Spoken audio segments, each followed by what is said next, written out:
Good morning, you guys. We're sitting here watching another salmon species.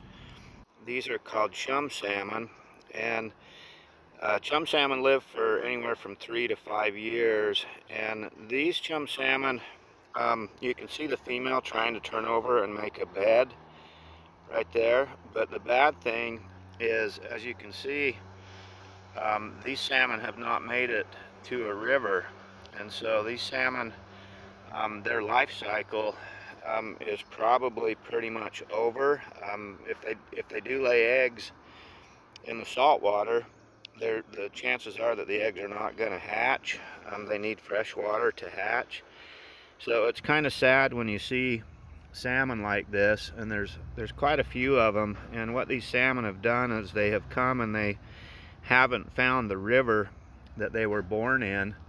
And so their natural instinct says, well, I have ripe eggs and ripe sperm, and it's time to drop that eggs and sperm. And so that's what these fish are trying to do.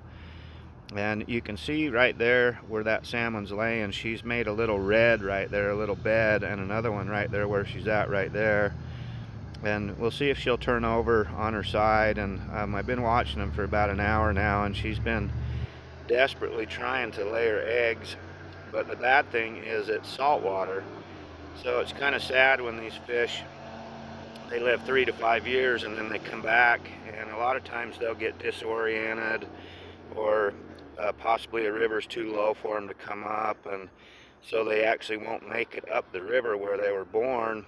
And when that happens, they still are at the end of their life cycle, and so these fish basically live their whole life with their whole plan of making a strong generation by laying eggs, and they're just not going to be able to do it.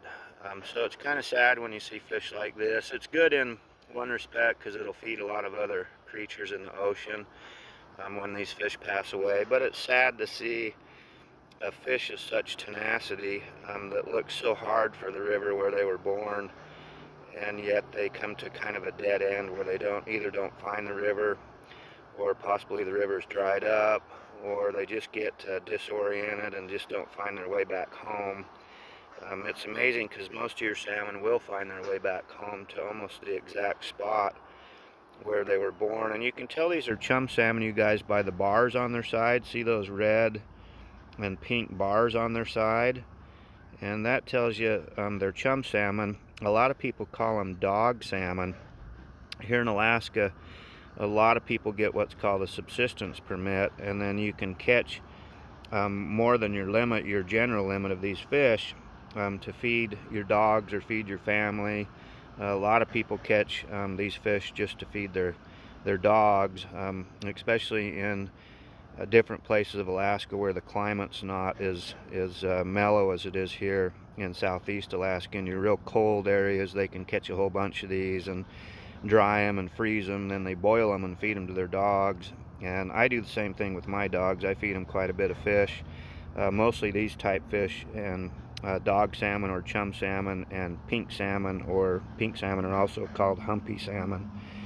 Anyway, I wanted to share that with you guys. I've been watching these fish, and it's interesting to watch them try to lay their eggs, but knowingly that they're probably not gonna survive. Anyway, you guys have an awesome day, and coming to you from down here on the Pacific Ocean here in Juneau, Alaska. And have a super beautiful day, guys. Sending you a great big smile from here in Alaska. See you guys. Okay, bye.